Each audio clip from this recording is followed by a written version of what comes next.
Top quality और consistent performance के लिए सिर्फ सिल्वर पंप नाम याद रखना। યજ્ઞેશ સર, લાસ્ટ વીક જોઈએ તો આપણને જ્યારે માર્કેટ બંધ થવાના 1-2 કલાક બાકી હતા અને એસબીઆઈના પરિણામ આવ્યા હતા. પરિણામ પણ તમે જોવો થોડા મિક્સ જોવા મળ્યા હતા. નો ડાઉટ આપણે ગ્રોસ એનપીએ નેટ એનપીએ બિલકુલ ફ્લેટ જોવા મળ્યા હતા. માર્જિન પણ તમે જો એ લોકો ખાસ ઘસારો નહોતો જોવા મળ્યો કમ્પેર ટુ જો અધર બેંક જોઈએ એમાં ખાસ કરીને જો પ્રાઇવેટ બેંક સાથે કમ્પેર કરીએ તો ઘણા સારા એવા હતા.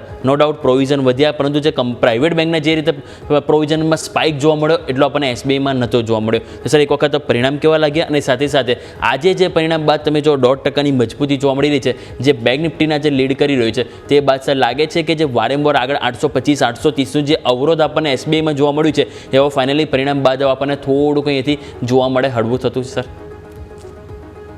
ઓવરઓલ યોમિક આપણે જોઈએ છે તો એસબીઆઈની અંદર ફ્રાઈડે અને ઇવન લાસ્ટ બે ટ્રેડિંગ સેશન જોઈએ થર્સડે અને ફ્રાઈડે લાસ્ટ વીકની અંદર નીચેના લેવલ્સ પર આપણે એક વેચવાલી જોઈ હતી પરંતુ ઇમ્પોર્ટન્ટ જે લેવલ છે 790 ઘણા સમયથી આપણે હોલ્ડ કરી રહ્યા હતા. સ્વિંગ લોના સપોર્ટ ફોર્મ થયા છે.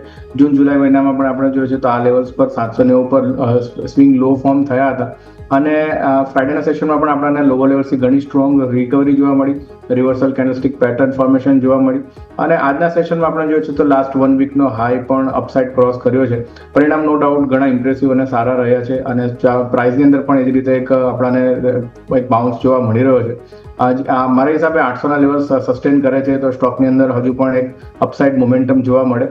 ઉપરમાં જે લેવલ ધ્યાનમાં રાખવાના છે 840 પ્રીવિયસલી ઇમ્પોર્ટન્ટ રેઝિસ્ટન્સ ફોર્મ થયા હતા. આ લેવલ્સ એક એક્સપેક્ટેડ છે 840ના લક્ષ્યાંક તરીકે એસબીઆઈની અંદર. મારા હિસાબે કોઈ પણ ઘટાડો આવે છે ખરીદદારીની સલાહ છે. સ્ટોપ લોસ નીચેમાં 795નો મેન્ટેન રાખો. 795ના સ્ટોપ લોસ સાથે તમારે એસબીઆઈ પર નજર રાખવાની રહેશે.